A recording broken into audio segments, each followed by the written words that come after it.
benvenuti alla TG Sicilia, le principali notizie. Lo scandalo sul comitato d'affari nella sanità a Palermo. Cuffaro si è dimesso da segretario della DC. Microspie dei carabinieri nel suo studio e telecamere nascoste nell'androne di casa. Inutile l'ossessiva preoccupazione dell'ex governatore di essere intercettato al telefono dagli investigatori. Schifani, che ha silurato i dirigenti coinvolti nell'inchiesta, non placa le tensioni politiche. Da Roma anche la segretaria del PD Schlein chiede le dimissioni del governatore. A Capizzi, in 1000 a una fiaccolata in memoria di Peppe, il giovane ucciso per uno scambio di persona. Da sindaco e parroco nuovi appelli perché nelle città si possa circolare senza rischi. A Palermo sono gli stessi giovani che danno vita a un comitato contro la violenza e per la sicurezza nelle strade della Movida. Lotta al traffico di droga. A Siracusa arrestati 3 spacciatori, garantivano promozioni e sconti ai clienti più fedeli. A Petralia Sottana, nel Palermitano, 26 denunce. Catania, 50 milioni di euro per strade e infrastrutture nella zona industriale. Cantieri aperti tra meno di un mese. Tante le criticità da affrontare, su tutte la messa in sicurezza del ponte sull'8ª strada. 70 anni dopo il ritrovamento in mare, torna a Sciacca una delle opere più preziose della storia siciliana. La vedete? È la statuetta bronzea del Mercatre Chef, un evento che riunisce simbolicamente arte, memoria e identità. Calcio, Serie B, Palermo in campo fra poco a Castellammare con la Juve Stabia. Inzaghi vuole vedere la stessa squadra che ha travolto il Pescara. Catania, la voglia di Caturano, l'attaccante pronto a giocare dal primo minuto. Con l'Altamura, occasione ghiotta per andare in testa per una notte.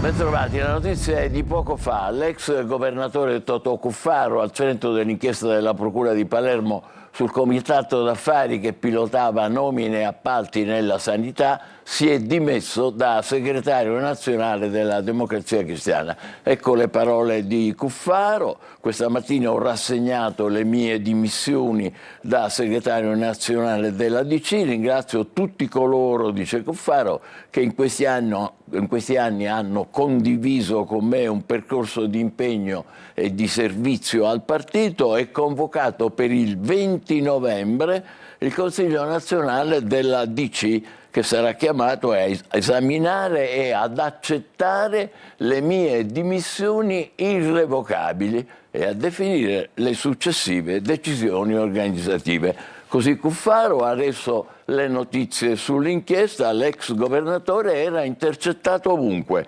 malgrado fosse ossessionato dal timore di essere ascoltato dagli investigatori al telefono. Ai suoi ospiti raccomandava sempre di spegnere appunto il cellulare, precauzione inutile. Marco Gullà.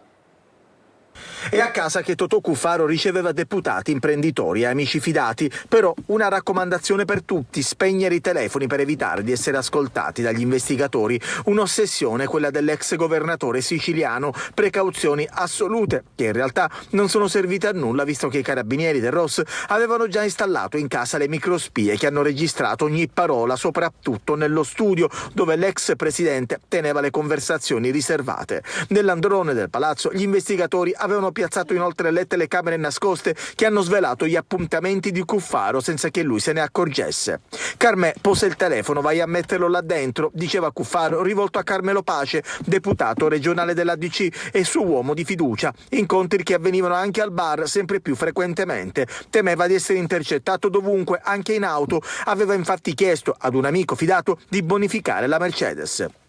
Dalla sanità all'agricoltura, tutti i settori in cui il leader dello scudo cruciato agiva da governatore ombra, interessi su ogni settore plastificati tramite le intercettazioni. L'inchiesta della Procura di Palermo fotografa il potere dell'ex governatore, i magistrati lo definiscono un attualissimo potere di influenza e di ingerenza nella gestione strategica dei posti di maggiore responsabilità nel mondo della sanità regionale, ma interessi anche nella protezione civile, la stessa finita nell'occhio del ciclone, nonostante il dirigente Salvo Cocina non si è indagato. Il quadro che emerge dalle registrazioni in cui Cuffaro fa riferimento a somme di denaro da corrispondere allo stesso Cocina getta pesanti ombre sul capo della protezione civile.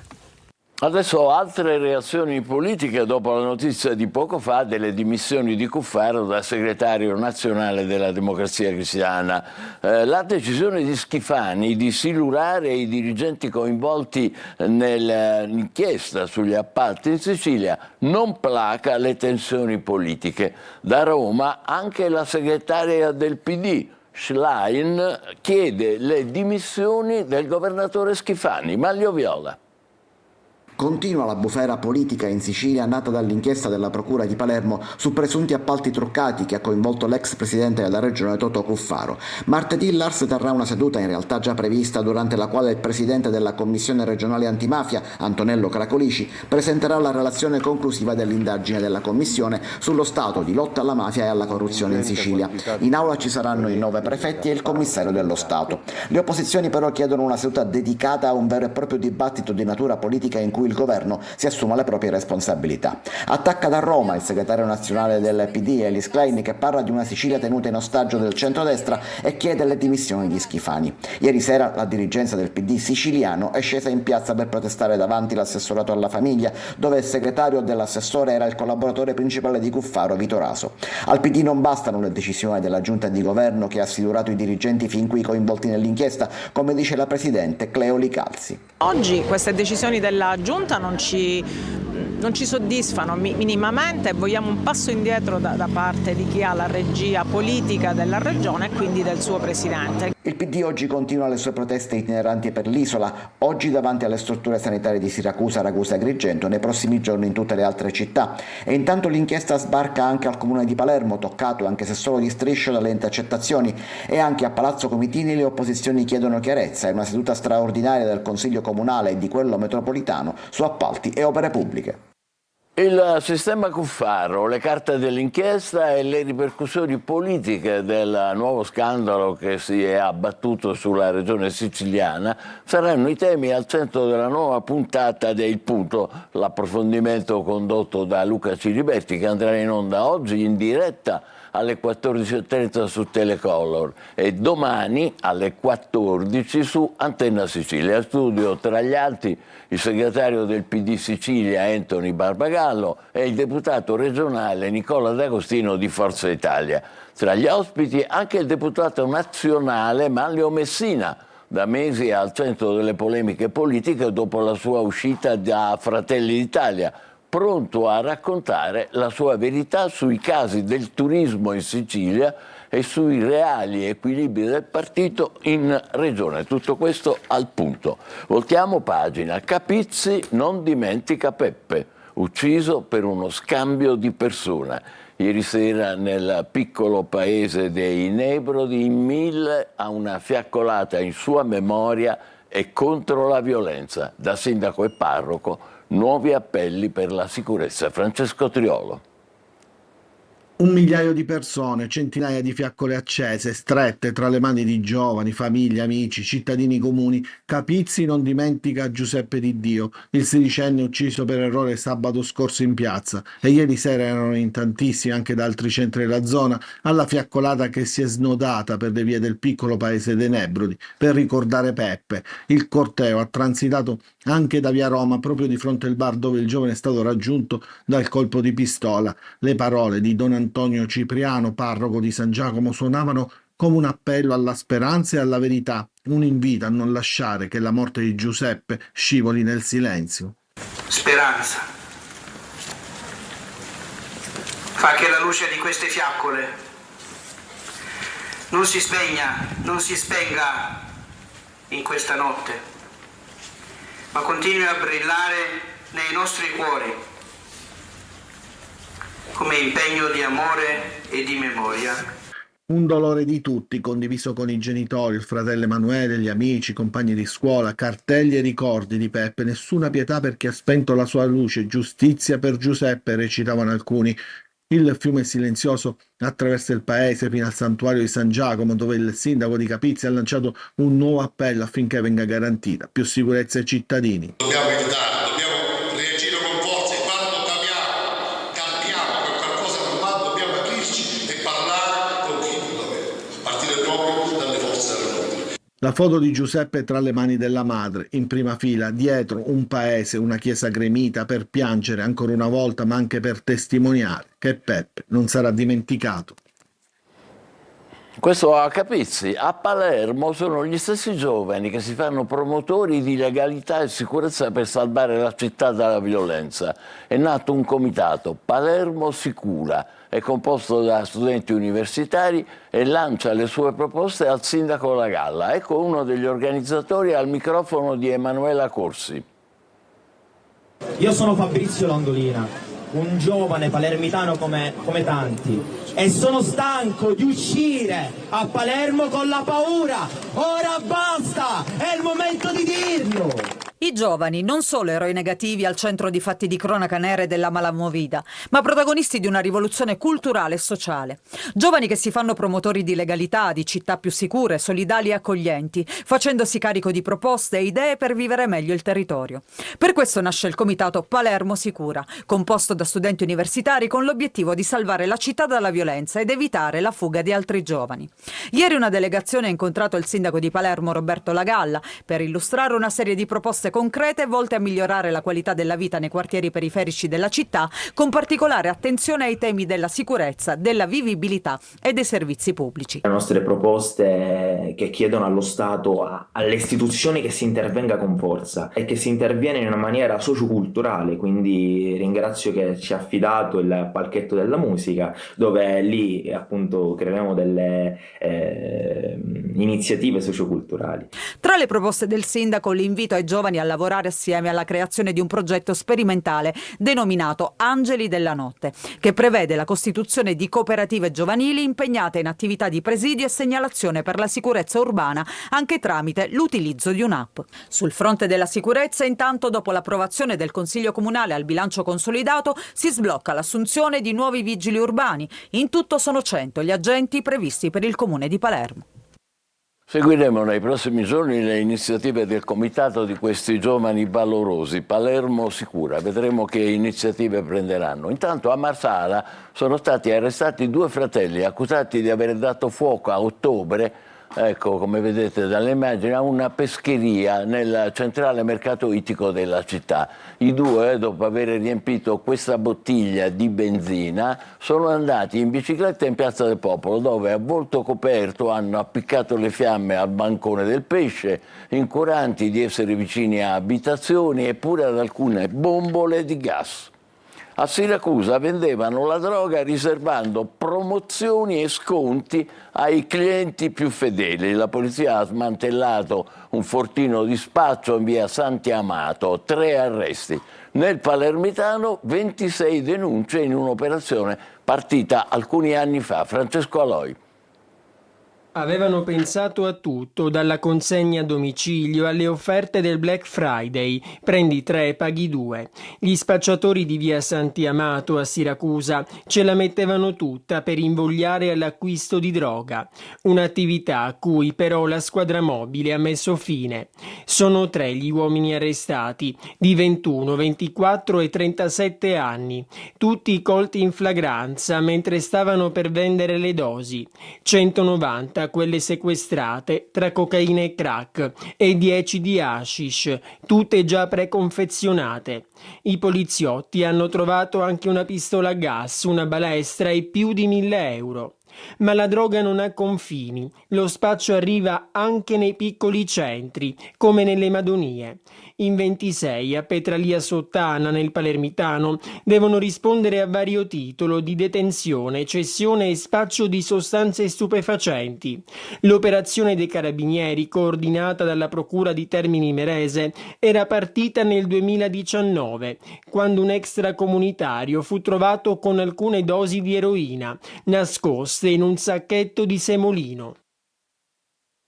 A Vittoria, nel Ragusano, arrestato un uomo che, ossessionato dalla gelosia al culmine di una lite, ha aggredito la moglie afferrandola per i capelli e facendola cadere sul marciapiede, dove la vittima ha battuto la nuca. Poi l'ha colpita con calci e schiaffi. Catania è stato un colpo di calore a causare la morte di Alfio Torrisi, l'operaio giarrese deceduto 2 anni fa dopo ore di lavoro sotto il sole su una nave da crociera alle Bahamas. A stabilirlo la perizia medico-legale chiesta dalla famiglia. Giusy Lazzara. Non si è mai arresa in questi 2 anni Giusy Cundari, la moglie di Alfio Torrisi, l'operaio di Giarre nel Catanese, morto mentre era al lavoro sulla nave da crociera alle Bahamas. Lunghe ore sotto il sole, impegnato come falegname, gli sono state fatali. Lo ha confermato l'ultima consulenza medico-legale, che parla di un colpo di calore che provocò un'embolia polmonare e un infarto multiorgano. Ma al dramma si aggiunse anche la macabra scoperta quando la salma era rientrata a casa, svuotata dagli organi e riempita di segatura. Lo aveva scoperto il medico legale, da qui la denuncia alla procura dei familiari e l'avvio dell'inchiesta con l'iscrizione nel registro degli indagati per omicidio colposo del titolare della ditta per la quale lavorava Torrisi e del comandante della nave. Turni di lavoro massacranti, anche di 14-16 ore, denuncia illegale della famiglia. Arriva alle Bahamas, si mette subito al lavoro, sotto il sole cocente, con un indice di umidità altissimo, praticamente schiatta, se l'imprenditore va lì per guadagnare qualcosa, i suoi operai perdono la vita. Questo è inammissibile. I familiari continueranno a chiedere giustizia per accertare le responsabilità di quest'ennesima morte sul lavoro. Velocemente adesso il tempo. Dopo la tempesta di ieri è tornato il sole sulla Sicilia. Catania si è svegliata con lo spettacolo della cima dell'Etna, eccola qua, di nuovo imbiancata di neve sullo sfondo di un cielo azzurro. La bomba d'acqua che ieri si era battuta su Catania e soprattutto su Siracusa, per fortuna non ha causato gravi danni. Per gli esperti ci aspettano altri giorni di cielo sereno. Ancora a Catania, 50 milioni di euro per la zona industriale, cantieri aperti tra meno di un mese. Tante le criticità da affrontare, su tutti la messa in sicurezza del ponte sull'8ª strada. Tonino De Mana.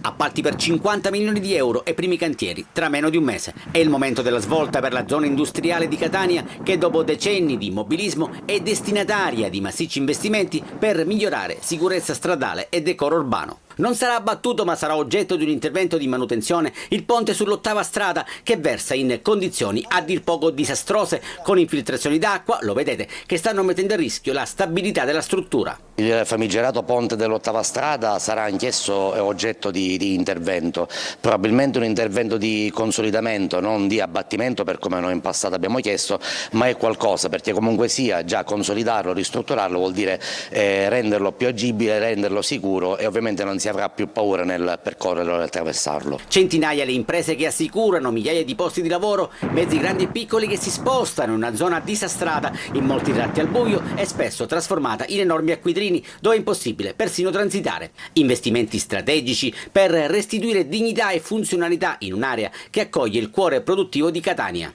Questo permetterà chiaramente alle migliaia di lavoratrici e lavoratori che frequentano l'area industriale di poter andare finalmente presso la loro sede lavorativa abitativa in sicurezza. Questi finanziamenti sono importanti perché rendono appetibile la zona industriale. E ovviamente questo porterebbe anche sviluppo, occupazione, che per la città etnea sarebbe un toccasana. Sappiamo che la disoccupazione, soprattutto quella giovanile, è a livelli in percentuale altissimi, quindi i nuovi insediamenti sicuramente sarebbero ossigeno per la città etnea. L'intervento è il risultato di una programmazione condivisa tra Governo nazionale, Regione Siciliana e Comune di Catania. La consegna dei lavori è prevista entro il 2027.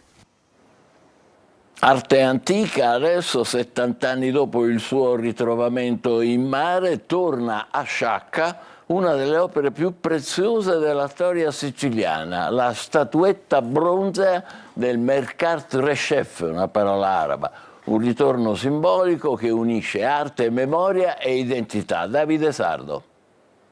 Tornerà a guardare il mare da cui emerse 70 anni fa.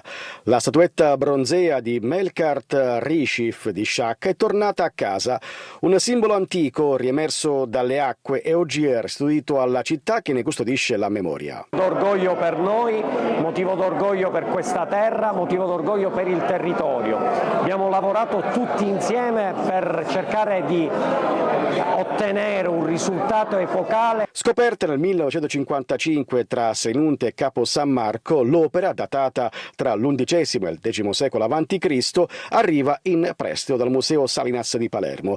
Resterà esposta a Sciacca fino al 15 marzo 2026 nel nuovo Museo del Mare all'interno del complesso Fazello, riaperto dopo un importante intervento di restauro e riallestimento curato dal Parco Archeologico della Valle dei Templi. È un giorno importante perché si riapre uno spazio culturale che era chiuso, si porta di nuovo a casa un elemento culturale che era diventato ed è iconico per il territorio di Sciacca. Dal profondo del mare al cuore di Sciacca, il Melkart Reshef torna a parlare alla Sicilia, un viaggio di 7000 anni che continua a unire passato e futuro. Adesso, dopo il calcio, con il Palermo in campo tra poco a Castellammare con la Juve Sabia e Catania pronto a giocare domani con l'Altamura. State con noi, vi aspetto.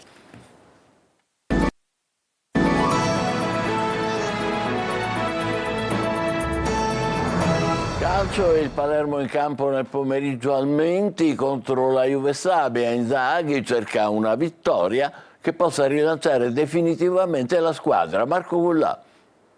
Abbiamo bisogno di ottenere una vittoria e di ripartire ancora più forte, visto che abbiamo finito bene la scorsa partita e voglio ricominciare da dove abbiamo finito. Oggi pomeriggio al Menti contro la Juve Stabia il Palermo va alla ricerca dei 3 punti. I rosanero dovranno dimostrare definitivamente di essersi lasciati alle spalle il mini periodo negativo fatto di un punto in 3 partite, frutto anche di una sconfitta esterna che non era assolutamente messa in preventivo. La vittoria contro il Pescara ha comunque ridato entusiasmo e fiducia. È una partita per me molto importante, la squadra si è preparata bene, è un campo ostico, difficile, ma noi siamo il Palermo, veniamo da una grande vittoria, vogliamo dare continuità ai nostri risultati, voglio vedere se anche le sconfitte che ci sono state ci hanno rafforzato, per cui un bel banco di prova, ma sono convinto che la squadra è pronta e darà una grande risposta. Il Palermo oggi al Menti contro la Juve Stabia dovrebbe andare in campo così, con Joronen tra i pali, Berezischi, Bagni e Ceccaroni in difesa, Pierozzi, Palumbo, Ranocchia, Segre e Augello a centrocampo, Brunori e poi Ampalo in avanti. Start alle 17:15. Il Catania domani gioca in casa con l'Altamura al Massimino, consueta, importante cornice di pubblico, Caturano dal primo minuto. Marco Carri. Dopo l'ottobre della rinnovata convinzione con risultati importanti e la vetta della classifica sfumata per pochissimo, il Catania vuole incominciare bene il novembre che nei piani di Toscano deve essere di consolidamento. Se dovesse andare al meglio con l'Altamura c'è anche la prospettiva di piazzarsi in testa per una notte. A proposito, l'avversario, dice Toscano, va preso con le molle. È una squadra che ha dei principi ben definiti. E per questo questa settimana abbiamo dedicato più tempo alle sedute video perché hanno dei principi ben definiti e tanti che devi riconoscere durante la partita. A centrocampo potrebbe essere riconfermata la coppia Quaini di Tacchio con Corbari in ballottaggio con il primo e Jimenez come alternativa anche in mediana. In difesa c'è Pieraccini, Caturano pronto per scendere in campo dal primo minuto. Sasà sta lavorando bene, anche a Caserta è entrato, ha determinato nel gol, ha lavorato come doveva fare, ha dato il cambio dopo uno spezzone di partita importante a Francesco Forte che fa un lavoro straordinario. Arriverà il momento di Caturano, arriverà presto. Telecolor seguirà la partita con diretta stadio, collegamenti dal Massimino a partire dalle 14. Alla fine del match le interviste ai protagonisti. Le porte dello stadio saranno aperte alle 12. La società rossa-azzurra, come è successo negli ultimi match casalinghi, ha consigliato ai sostenitori di andare allo stadio con congruo anticipo rispetto all'orario di inizio della partita. Futsal, stasera la Meta Catania torna in campo in un big match contro Eboli, appuntamento al Pala Catania alle 20:30. I rossazzurri, campioni d'Italia in carica, vogliono dare continuità dopo la bella vittoria contro Cosenza. Finora in campionato la Meta Catania ha un ruolino di 4 vittorie, un pareggio e una sconfitta. In chiusura ricordo la notizia di oggi, le dimissioni da segretario della Democrazia Cristiana di Totò Cuffaro. Per lui la Procura di Palermo ha chiesto gli arresti domiciliari per corruzione e appalti truccati. Sarà interrogato il 14. È tutto per il momento, altre notizie alle 20. Grazie e buon pomeriggio.